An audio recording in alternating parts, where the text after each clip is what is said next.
There, how you guys doing? So I have been playing with a topic for quite around this 40-40 life. I brought it up a few times in its own videos, right? Working 40 hours a week for 40 years. It's just it's kind of the default setting after school and all of that.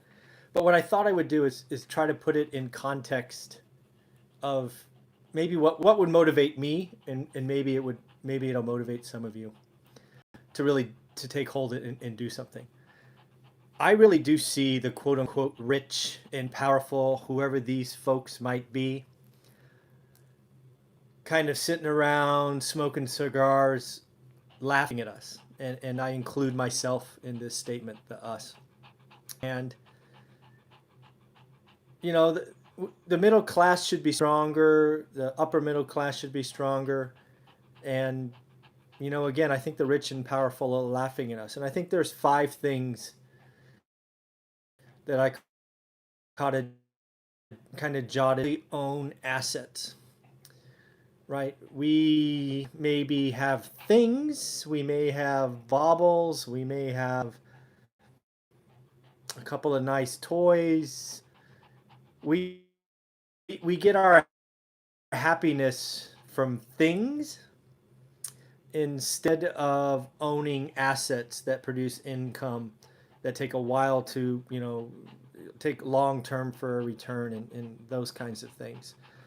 So in the end, it's very clear that the rich own assets, and they've sacrificed to get them, and I think they're laughing at the middle class and the lower middle class for all the silly things we buy. And again, I'm including myself in these statements.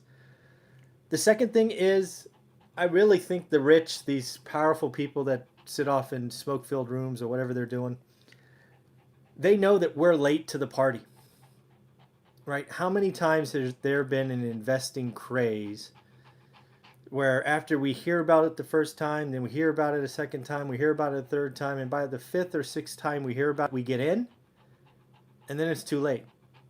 It falls off a cliff, something blows up. The people that are late take the loss, take the haircut. The people that win are the ones that get in early. And again, I think the rich have become very astute at manipulating things to take advantage of the herd mentality. It is why I am so nervous about some parts of the real estate market, because it feels like a herd, and I think we're going to get hurt again. Next is consumer debt is addictive and relatively easy to get. You want to buy a new car? No problem. There's a loan for that. You want to go to school and sign up for underwater basket weaving as a major? Great. There's a school for that. We'll loan you money until you borrow up to your eyeballs and make you work this 40-40 life just to pay off your debt. I think the rich are laughing at us. I think there's a general belief in the rich that we, the middle class, the upper middle class, the lower class, we're addicted to today. We do things for today's gratification. We don't, we don't delay gratification. We don't try to plan for a better tomorrow than today. So in the end, I think the rich laugh at us for 5 reasons. We don't buy assets. We're late to the party. We're a herd and we can be led in any direction. Consumer debt is addictive and easy, and we're not willing to sacrifice today's enjoyment for tomorrow's gain. The good news is, while these 5 things are things that make them laugh at our expense, I think there's 3 things that each and every one of us can do. The beauty is we have the right to choose. We can choose to be led, we can choose to follow what they're putting out, or we can change. And each one of you has this choice. You can instead of earning and spending and keeping what's left, you can fundamentally make a choice to live below your means and start to earn, save, invest.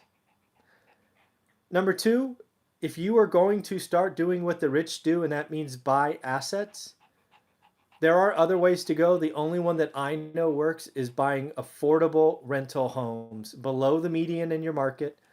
And you know what? You have to learn your market. You need to know what your market produces. Do you think the rich buy just average stuff? No, they are swinging for good and great deals.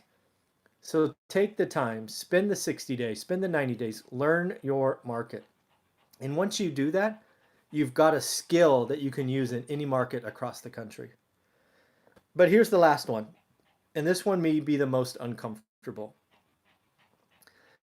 is you need to value your future self, your future family, your future obligations more than you do today.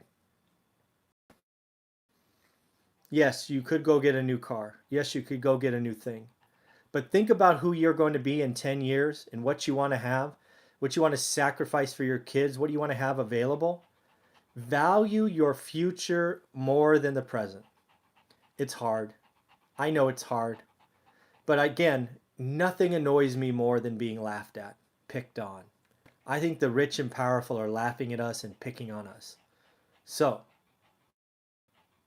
let's let's make some choices to be better. Let's earn, save, invest. Let's learn a market and start to buy some assets.